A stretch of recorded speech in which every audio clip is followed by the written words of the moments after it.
So this is not going to be the greatest review. Um, it's very rare.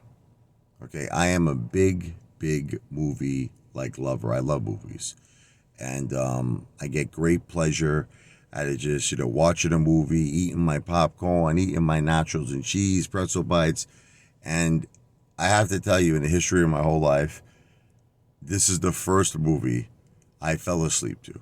It like never happens.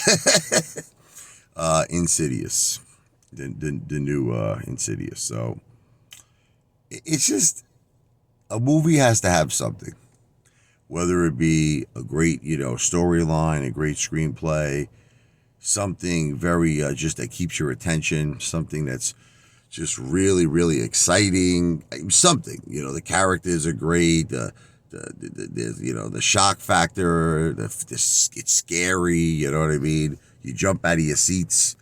This movie had none of it, in my opinion. Okay, the father basically kind of like doesn't know. He thinks there's something wrong with him. You know what I mean? He's not acting right. The wife divorced him. He never, he stayed away from his kids. The son grew a big time resentment for him.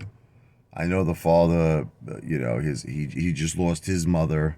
Their grandmother passed away. That's how the movie started. It's like, you know, they're at the funeral, and then the father was like, "Look, the son's going off to college. Let me drive you." You know, there's just like nothing there. It's like, in other words, so they obviously had this extremely horrible experience, frightening experience. They're like in another dimension or something. You know what I mean? Something that's so insane and scary and frightening, but they don't remember it. But the thing is, it's like they have some sense of it. Like the son was like an artist, and he kept drawing that door, that entry to that other evil dimension or whatever it is. So they had an inner sense. The father went to go get an MRI. He thought he was all messed up in his head. His wife divorced him. It's like she wanted nothing to do with him. And the thing is that the son developed the fear of the dark.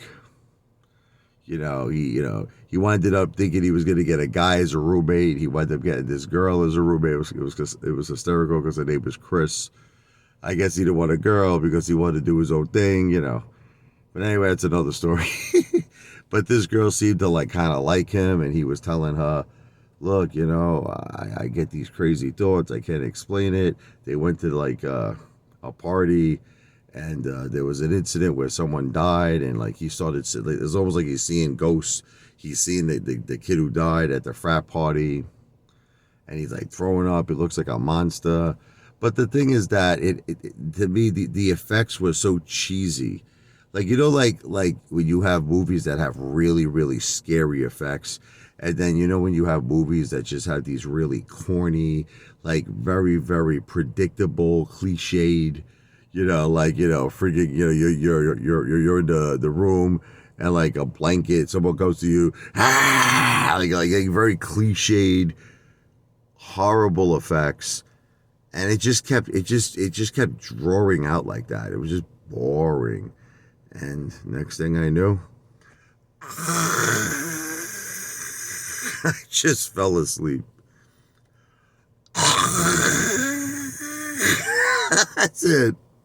So I really can't even give you a fair review. I fell asleep. Yeah, I just found it to be very drawn out, very boring, and I fell asleep.